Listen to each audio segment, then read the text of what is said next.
Hey guys, what's up? Welcome back to our YouTube channel. In today's video, we will learn on how to add location on Google Maps. It's an easy and simple process. All you gotta do is watch this video till the end without skipping a part. So let's get started. First, open your Google Maps, then search for the location that you want to add. For demo, let's say I want to add this location on Google Maps.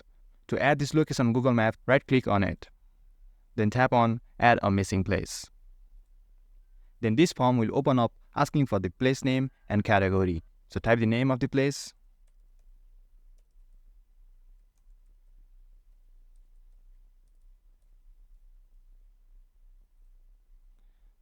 Then tap on category. Then select the category that this place comes under.